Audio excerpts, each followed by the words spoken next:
os olhos dela se encheram de lágrimas. Mas dessa vez eram lágrimas de alívio e felicidade. E ela repetiu várias vezes que não acreditava, que parecia um sonho depois de tantas noites terríveis. Sério, Bruno? Ele dormiu mesmo a noite toda? Eu não ouvi nada, nem um chorinho, nem um barulhinho. Eu achei que tinha dormido tão pesado que não tinha ouvido ele chorar. Bruno sentou na cama ao lado dela e os dois ficaram ali em silêncio por alguns minutos, apenas processando aquela informação maravilhosa. E então, Adriana pegou a xícara de café das mãos de Bruno e tomou um gole antes de falar. Eu tinha me esquecido de como é acordar descansada, Bruno. Faz tanto tempo que eu não dormia uma noite inteira que nem lembrava mais como era essa sensação. É como se tivesse tirado um peso gigante das minhas costas. Bruno passou o braço ao redor dos ombros dela e puxou ela para perto. E os dois ficaram ali abraçados tomando café e conversando sobre como seria o dia, sobre a consulta com a psiquiatra que estava marcada para o final da tarde, sobre como eles iam começar a reconstruir a vida deles um dia de cada vez. Adriana perguntou se podia ir ver Mateus e Bruno disse que sim, mas lembrou ela de manter a calma e a tranquilidade para não transferir a ansiedade para o bebê. E Adriana prometeu que faria exatamente isso, que ia apenas observar o filho sem se cobrar ou se pressionar. Os dois subiram juntos até o berçário e encontraram Sônia trocando a fralda de Mateus que tinha acabado de acordar, e o bebê estava calmo, observando o teto com curiosidade, fazendo alguns barulhinhos suaves com a boca, mas sem chorar. Adriana se aproximou devagar e ficou parada ao lado de Sônia, apenas observando. E Mateus virou a cabecinha na direção dela. E os dois fizeram contato visual por alguns segundos, e naquele momento, Adriana sentiu algo mudar dentro dela.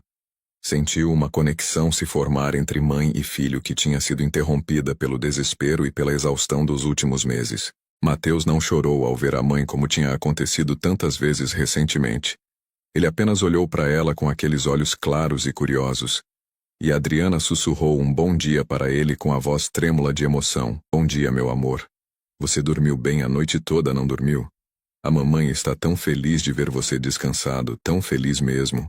Sônia terminou de trocar a fralda e olhou para Adriana com um sorriso encorajador antes de perguntar. A senhora quer segurar ele, dona Adriana? Ele está bem calminho hoje. Adriana hesitou por um momento porque tinha medo de que assim que pegasse Mateus no colo, ele começasse a chorar como sempre acontecia. Mas então, ela olhou para Bruno que estava parado na porta do berçário acenando com a cabeça em incentivo. E ela respirou fundo e estendeu os braços. Sônia colocou o bebê nos braços de Adriana com cuidado, e Mateus ficou quieto apenas olhando para o rosto da mãe.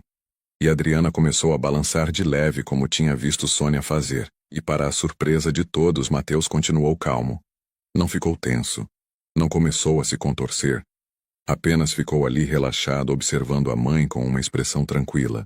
Adriana sentiu as lágrimas escorrerem pelo rosto, mas ela manteve o sorriso e continuou balançando Mateus enquanto murmurava palavras suaves para ele. Você é tão lindo, meu príncipe. A mamãe te ama tanto, tanto, e vai fazer tudo para ficar bem e cuidar de você do jeito que você merece. Prometo para você. Bruno ficou parado na porta do berçário observando aquela cena com o coração tão cheio de emoção que ele mal conseguia respirar direito. E ele puxou o celular do bolso e tirou uma foto discreta daquele momento, porque queria guardar para sempre a imagem de Adriana segurando Mateus pela primeira vez em meses, sem que o bebê estivesse chorando desesperado. Aquele momento representava tudo o que eles tinham lutado para alcançar nos últimos meses. Representava a reconexão entre mãe e filho, que tinha sido perdida em meio ao caos emocional. E representava o começo da cura para toda a família. Sônia discretamente saiu do berçário dando espaço para Bruno e Adriana ficarem sozinhos com Mateus. E os três ficaram ali por quase 1 hora. Bruno sentado na cadeira de balanço e Adriana em pé balançando o bebê, enquanto conversavam sobre coisas simples e mundanas que pareciam extraordinárias, depois de tanto tempo vivendo em modo de sobrevivência. Bruno contou sobre como tinha sido estranho acordar e não ouvir choro, sobre como tinha ficado parado no corredor por alguns minutos, apenas apreciando o silêncio.